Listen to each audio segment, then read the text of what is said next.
Welcome to OnPay's 2020 Payroll and HR Changes webinar. We're thrilled to have you join us, and we're excited to review some of the important payroll, tax, and HR updates for 2020. There have been more than 130 changes, so we have a lot to go over.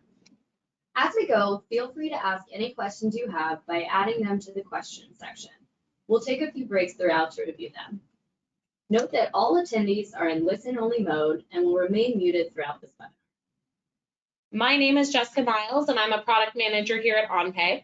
Part of what I do is make sure that all of these updates are implemented into our software to make sure compliance is easy and simple for you. I have 9 years of experience in the payroll industry, and I'm certified as a payroll professional by the American Payroll Association.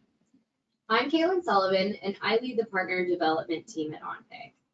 I work with our accountant and bookkeeper partners to make sure you have everything you need to serve your clients. Before coming to OnPay, I worked with Ernst & Young, helping businesses implement technology. For those of you who don't know us yet, OnPay offers payroll, HR, and benefits for small businesses and their accountants. We've combined 30 years of payroll experience with the latest technology to develop a service that makes it easy to take great care of your clients. We get the highest ratings from CPA Practice Advisor, Motley Fool's Blueprint, and our clients on Capterra. Plus, we've received awards for ease of use and our outstanding customer service. Before we dive in, keep in mind that every business is different, and a webinar is no substitute for independent research or getting formal tax advice if you need it. We've done everything we can to make this comprehensive, but we recommend that you verify anything you have a question about. So today we're going to cover a couple of things here. The first thing is going to be the W-4 and the new I-9 that's been released for 2020, the retirement plan limits, HSA and FSA changes, Social Security wage bases, mileage reimbursements, minimum wages, and also state required items like paid family leave and workplace trainings. We'll also have time for questions, and we'll send out the detailed guide after this webinar, so don't worry. So let's dive in with a look at the new W-4.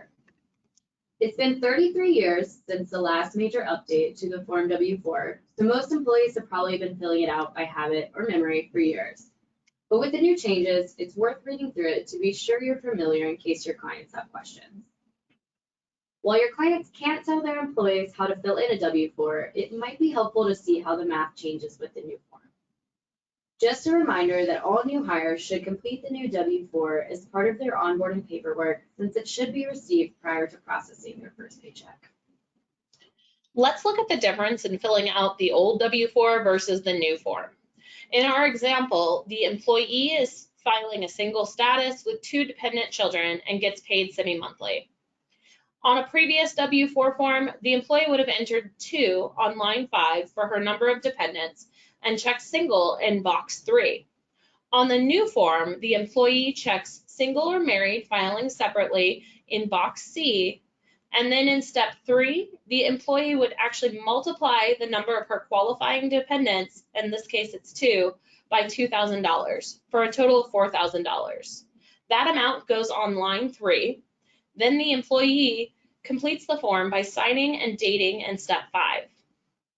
Now we're going to show you an example of how to calculate the taxes and how it's more accurate to the employee's annual tax liability. As a reminder, federal income tax is calculated using information from the employee's completed W-4, their gross taxable wages for the pay period, and the pay frequency. The IRS released the 2020 publication 15T that details how to calculate federal income tax withholdings, both using the old form and the new form. In our example, we use the percentage method. This is the most accurate method, and it's also the system that your computer systems will use to calculate taxes. As you can see, the federal income tax withholding is much lower using the new form, which should align more accurately with the employee's annual liability. This is so that the employees have less balancing to do at the end of the year. It's avoiding huge deficits in tax collection and over refunding employees. Your clients may be getting a lot of questions about the W-4 updates. Here are a few questions we've been hearing. Do my current employees need to fill out a new W-4? Existing employees can use the new form if they want to update withholdings for any reason. This includes life status changes like getting married, adopting a child, or having a baby. Other than that, current employees are not required to complete a new W-4. Employers can continue to calculate payroll taxes based on the information with their currently provided W-4. Why did the IRS redesign the W-4? The new W-4 is designed to accomplish two things. First, it's supposed to be easier to fill out for the employees. Second, it's to better line up with the 2017 Tax Cuts and Jobs Act that prevents employees from claiming personal and dependency exemptions. Is the new W-4 as complicated as it looks? The form does appear complicated, but that's mostly because of the instructions and the charts that go with it. I understand for everybody, it's probably hard. It looks really different, and it's been 33 years since we've changed. But once you actually dig into it, the new form is easier than the previous form. Also, the IRS has updated their tax withholding estimator so that employees can easily estimate their withholdings. This is especially helpful. Those are married and both spouses are working, or for employees who have more than one job. Could you walk us through some W-4 best practices? Sure. It's likely your new employees are not going to be expecting the new W-4 when they come to work for their first day. We recommend that employers use paperless onboarding tools through their payroll or HR software. This allows the employee to have time to review and fill everything out before their first day of work. If you can't do that, it might be helpful to add some information about the new form to your employee's first day email or the letter that you send them with parking details or training times. And remember, all of this information will be included in detail in the comprehensive downloadable guide that you'll get after this webinar. Let's pause now to see if we have any questions. First question, for employees that get paid in 2020 but did not complete a W-4, how do we treat them? So that's a great question. If an employee is never given you a W-2, you would treat them, or sorry, a W-4, it's been W-2 time, so that's where my brain is, but you would treat them as single with no other allowances. So they would, until they provide another form that updates it, they would stay single with no allowances. Looks like we have another question. Are my clients able to make it a requirement for all new employees to complete the new W-4? I know you said it isn't a requirement, but they don't want to have to change it later. I totally understand. So you can ask all of your employees, or your client can ask all of your employees to complete the new W-4. Now, what's not allowed is that if the employee, say Joe, does not give you a W-4 back, the new 2020 version, you can't treat him as single with no dependencies. You would need to honor that previous W-4 you have on file for him. Of course, if you don't have a W-4 on file for him at all, then you would treat him as single with no dependencies. And then it looks like we've gotten another question as well. Can a new employee fill out a W-4 form from 2019? I know it's super tempting because we know how that one works, but they cannot. Actually, any employee would have to fill out the 2020 version going forward. Another question we've gotten, if you use the paperless onboarding tools, aren't employers still required to keep paper copies on file? That is a great question. It is good to have some of those on file, but if you do it in a compliant way where the form is locked and it's certified that nobody can make changes to that form, then you don't have to keep it on file. So if you either scan it in and it can't be locked, you don't have to keep it on file. Paper-wise, you do have to keep it for the same amount of record retention, which for the IRS would be 4 years. You do need to keep it, at least in electronic format, but the IRS does allow you to store those electronically. Great questions, guys. I love them. Can an employee request a specific tax rate such as 10%? Legally, no. No, you cannot ask for a specific tax rate. I know that comes up commonly with bonuses. You can use the flat percentage supplemental method for bonuses, but that is 22%, and per the IRS, no other percentage is allowed. So the next question was, if employees are still on a prior year W-4, how is this affecting tax withholdings? So those employees are really not going to see a huge change in their check from day to day. It's kind of still using the same tables that they were seeing before. So their net pay is not really going to change very much. And with the publication 15T, the IRS has accommodated that you can still use it to calculate, and that's what all of our computerized systems are running on as the charts that are provided by the IRS in the publication 15. So they won't really have effect. The biggest effect that employees would see is if they do use the new 2020 form, we're seeing that the withholdings are a lot lower based on the tables that are provided by the IRS. So they are getting a higher net pay for those using the 2020 form. But keep in mind, they need to be really accurate and make sure they're paying attention to what they're putting on that form so that they're not owing at the end of the year. And if they're being truthful with the form, they shouldn't get a refund either. So that's something to keep in mind and tell people that, hey, the new form is supposed to be very accurate to your annual filing status. Oh, another great question. Who keeps the W-4, the employer or the payroll company? That is a fantastic question. I always would say, as an employer, if you got audited, it would be your responsibility from the IRS. They're not going to come after your payroll company. They're going to come after you. So you should definitely make sure you have access to it. I know in our system, we give what's called a lifetime account. So even if you did ever leave OnPay, you can always access the employee data. So you would have access to that. You want to make sure you're confident in your payroll provider that they're always going to be able to provide access to it. Or if you're leaving that payroll provider for a different payroll provider, make sure you get access to some sort of reporting system afterwards where you can download that, or they can also provide you with what's called reporting packets where they download everything. It's basically a data dump, so you have that. If you were audited, the IRS requires any IRS related documents to be on file for at least 4 years. Okay, another great question. Is there a limit to the number of times you can change your withholdings?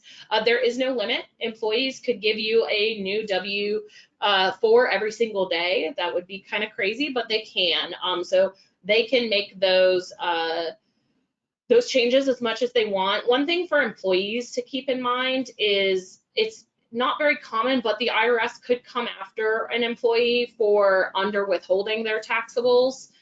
So they could owe penalties and interest, just like a company could. If you underpay your tax liability, then even as an employee, they could come to you after you file your annuals, and you will have penalties and interest. So. Okay, another great question. If you are rehiring an employee after months, do they have to fill out the new W-4? Actually, what the IRS what they say on this is you should treat them as if they're a new employee in 2020. So if they haven't given you anything, you would treat them as single with no dependencies or no additional deductions. And then they would just need to provide it. So yes, they would need, as a rehire, to fill it out. All right, these have been great questions, you guys. So if you want to continue to send them in, we will email you individually if we don't have time to get to your question. So next, we're going to take a look at some other federal updates. Let's talk about the new I-9. The United States Citizenship and Immigration Services, or USCIS, has published a new version of Form I-9, and that's the Employment Eligibility Verification Form. This form is required to be completed by the new employee on their first day of work, and employers must complete their section by the employee's third working day. The new version contains extremely minor edits to the form and its instructions. One of the things is clarifying who can act as an authorized representative on behalf of the employer, and also providing clarifying details on acceptable documents. Also, guys, the USCIS has offered an on-demand webinar on their website to help employers get more comfortable with the form. Employers, you should start using the new version of the I-9 form immediately. The revision date on that is 1/31/2020. So make sure that your I-9 form has it on there. But the official compliance date is May 1st. Next, we're going to talk about Social Security wage base changes. The Social Security wage base has increased by $4,800. This effectively increases the maximum Social Security tax paid by employers and employees to $8,537.40 annually. The FICA tax rate remains the same for 2020 up to the new limit. All right, next we're going to talk about retirement plan changes. First, let's talk about the maximum for 401k, 403b, and 457. All of these for both traditional and Roth plans have changed for 2020. The amount employees can contribute to workplace retirement went up by $500 this year, allowing employees to save more each year. The catch-up contribution limit for employees age 50 or older is now $6,500 for a total of $26,000. As long as the employees turn 50 by December 31st of this year, they can make contributions up to the catch-up limit throughout the year. The amount employees can contribute to an IRA stays the same for 2020. So employees that are older than 50 also have the same catch-up limit, which is $1,000.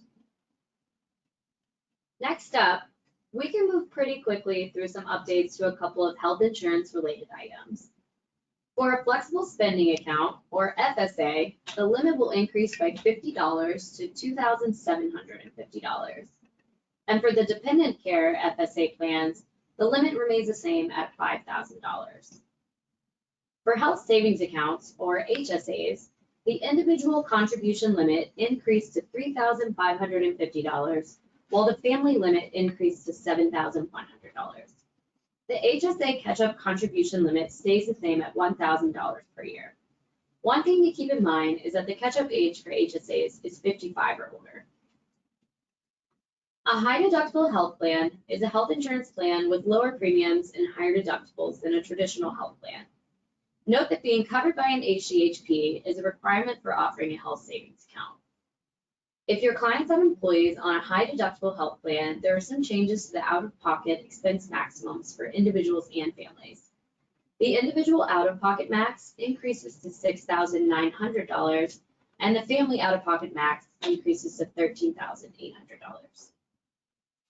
A qualified small employer health reimbursement arrangement allows small businesses that do not offer health insurance plans to reimburse employees for medical expenses. Generally, a QSEHRA plan applies to businesses with 1 to 50 employees.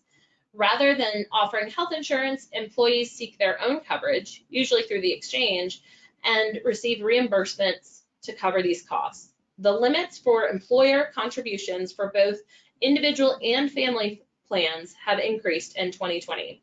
The individual limit is increased by $100, so now it's $5,250, and the limit for family plans has increased by $150 to $10,600 annually. Now on to some updates for commuter benefits and mileage reimbursements. The standard mileage reimbursement amount decreased this year from 58 cents to 57.5 cents per business mile driven. We often get questions why this amount goes up one year and then the next year we see it go down. The reason is because the mileage reimbursement rates are calculated using an annual study of fixed and variable costs of operating an automobile. This includes depreciation, insurance, repairs, tires, maintenance, gas, oil. The easiest way to think about this is that if gas prices go up or down that year, the mileage reimbursement rate will likely follow. The monthly parking and transit allowance, commonly called commuter benefits, has increased from $265 to $270. That's a few dollars more to go towards parking deck fees, rideshare, and transit passes for employees. Thanks, Jessica. Let's pause again to see if we have any questions. All right, I saw some come in the chat, so bear with me for a second. If you already had an I-9 on file, do you need to complete a new one? That is a fantastic question. You are not. Just because the revision date on the form has changed, then you do not need to complete the new one. Not for an employee who has had continuous employment. If you rehire an employee within 3 years of the date that the previous I-9 was completed, you may either complete the new form or your employee can complete section 3 of the previously completed form. So that is a little different for rehires there. I have another question. For retirement catch-up, with our current provider, we had to create a separate deduction just for that. Is this the same in OnPay? Nope, that is an OnPay. We actually have a checkbox that you would just check that allows the employees to go up to the additional contribution rate. You just want to check it the year that they turn 50 or 55 for an HSA.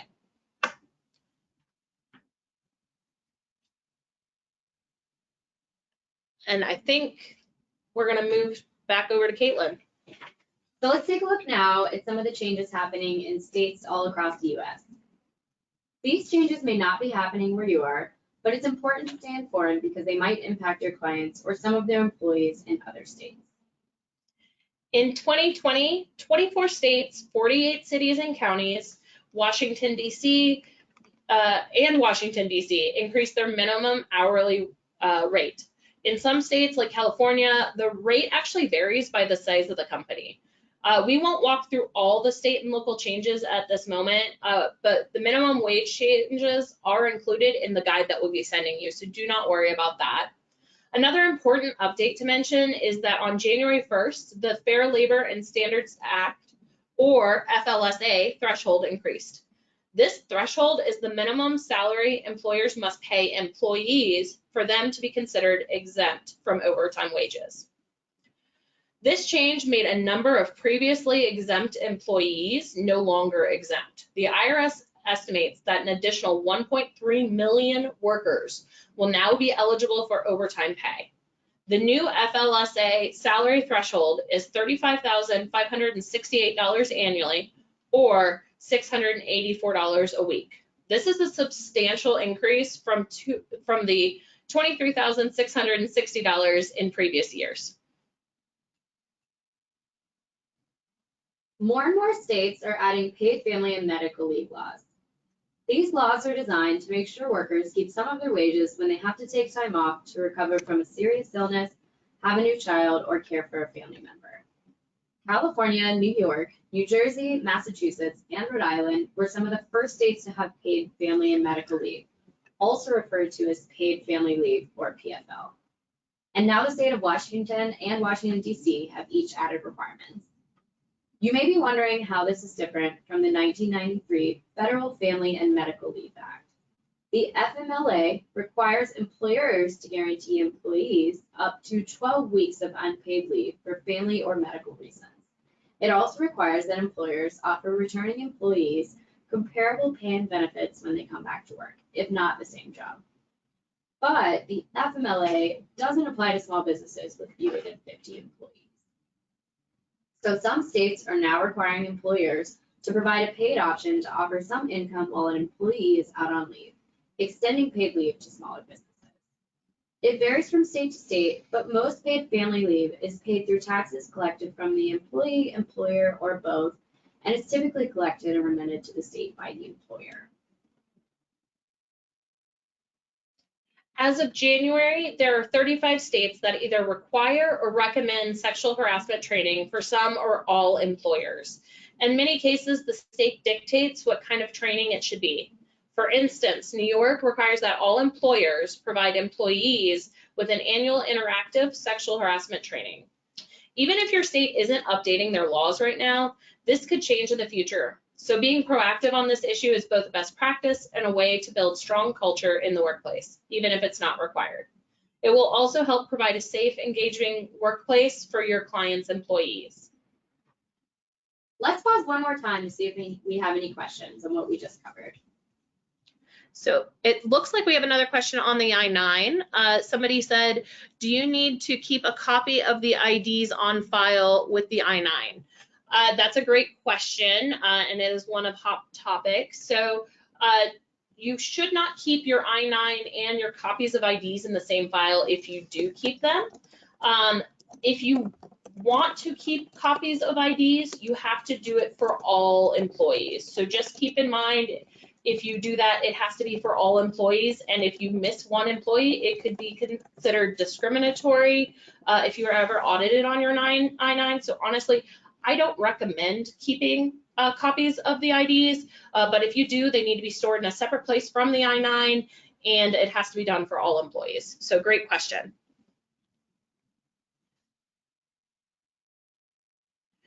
Next one it looks like we have is for the state version of paid family leave, does it still apply to companies with less than 50 employees? So I can't answer for every single state in that one sentence. I would love to, but it does vary state by state. Some states it's as low as 1 employee. Some it says, you know, the threshold is 25 employees, or it depends, maybe some of it's just employer or employee contributions. So we're happy to discuss specific states with you guys. It is all in our guide, and we're happy to answer that for you as well. So I won't go into too much detail there. Next question, does OnPay handle sick leave laws? I have several clients in California, and they've mandated this, and they have mandated sick leave. Yes, so we can handle that for you guys. We put it on the pay stub. That is one of the requirements. We can help you set up what I like to call the California basic. So whether you front load it and give it to the employee up front, or they accrue it, there's 2 different ways with that law. We're happy to help you with that, and we can discuss that with you as well.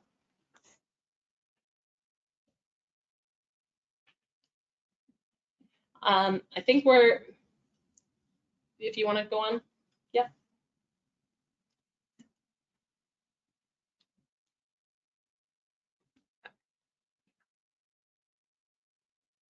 I see one more question coming in.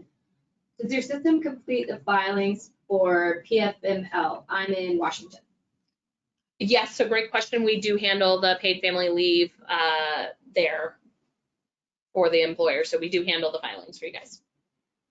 So we hope that this webinar has answered most of your questions around payroll and HR tax updates for 2020. And any more questions, I still see some coming in, so I apologize, guys, I haven't gotten to all of them, but we will definitely answer them all for you. With more than 130 changes, we know it feels overwhelming. Coming your way later this week will be our comprehensive payroll and HR changes handbook. So you can look everything up there, you can use it for reference, and you can also share it with your clients. Before we close, we'd love to tell you a little about OnPay's partner program. We offer all accountants and bookkeepers free payroll for their firm when they join. We also offer a generous revenue share, and right now we have a bonus offer for any partners who bring new clients to OnPay before the end of April. If your clients could use a little help, we'd be happy to walk you through everything we can do to make payroll easier and more affordable for both them and for your firm. We'll even set everything up for you, making it super easy to switch. Thanks again for joining this webinar, and we hope you all have a great day.